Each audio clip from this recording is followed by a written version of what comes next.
so we're making tomato soup in the Deluxe Cooking Blender. And so we're gonna take off the top. And the cool thing about this blender is that when you take the top off, it doesn't work. So you won't have to worry about sending your ingredients flying up to your ceiling. So we're gonna start by putting 3 small Roma tomatoes into our blender. So we're just gonna pull out the core and we're putting them in whole. And that's what makes this blender so amazing. It has blades that are not actually sharp, but they're blunt. And what that means is they're a flatter edge. So every time they hit anything that's in the blender, it like pulverizes it and it sends it flying into a million pieces. So this blender gives you the finest, smoothest finish on your foods, the best margaritas ever, the best creamy soups, the incredible dips and sauces. It does it all. And because it's a cooking blender, we're gonna take this soup and turn it into a ready to eat all right in here, because this is gonna cook it and mix it too. So we've got about a half of a medium onion, so we're gonna throw that in there. And then we also have 2 cloves of garlic, and I forgot to peel those. So I'm gonna grab my garlic. Well, here, it's coming off pretty easy. So we're gonna peel the garlic. I could use my garlic press if I wanted, which I think I will, because that'll be quick and easier. So we're just gonna throw our garlic, skin and all, into our press. You could obviously throw this in here whole. That would not be a problem whatsoever. And then this little tool is gonna pull out the skin, which we'll throw there. And then we'll put our other clove in here, and then we'll hold it over and we'll squeeze. And there comes all our fresh garlic. Now this tool also scrapes any leftover garlic off of the head of the press. You open it up, and it also, I've got some fresh left, so I'm gonna squeeze again because there was some that didn't go all the way through because it was loose there. And so we've got all that fresh garlic, and all this skin just comes out, and then this press is gonna go into the dishwasher. And then the tool just fits right there. Now, we're gonna add in 1/4 cup of water.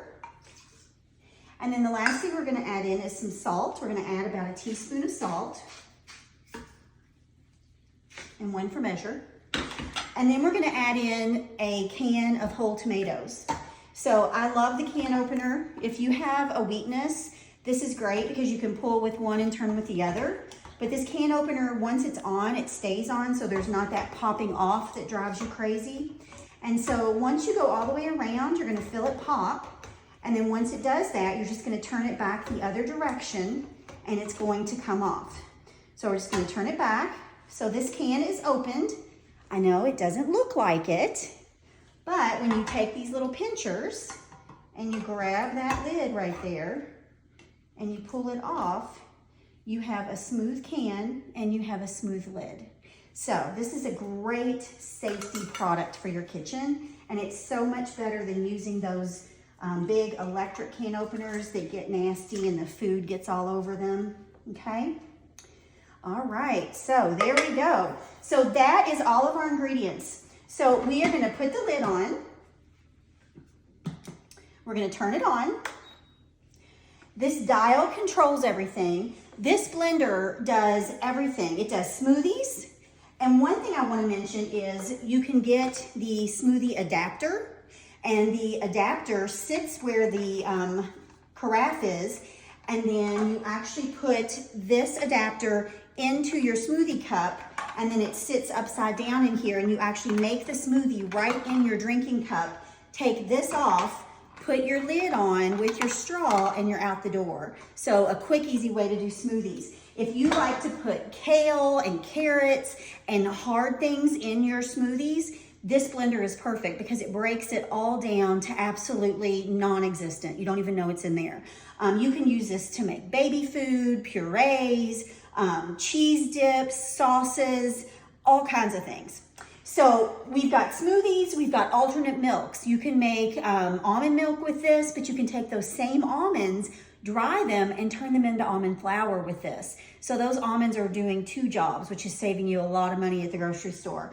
It does a grind setting. I have bought whole coffee beans before and put them in here, the entire little bag of a whole coffee beans, and ground them in about 2 to 3 minutes, and they were perfect, so you don't even need a coffee grinder.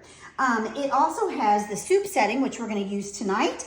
It has a heated puree setting for making purees and that you can then use on plates and as sauces. It does jams, and then it has a sauce setting as well, okay? And we are going to turn it to the soup setting. And once it's on the soup setting, it knows exactly what to do. So I'm going to hit start. This is going to go for 30 minutes. When it's done, I'm going to come back and show you how it's finished. So stay tuned. I'll be back with you in just a bit. Thanks.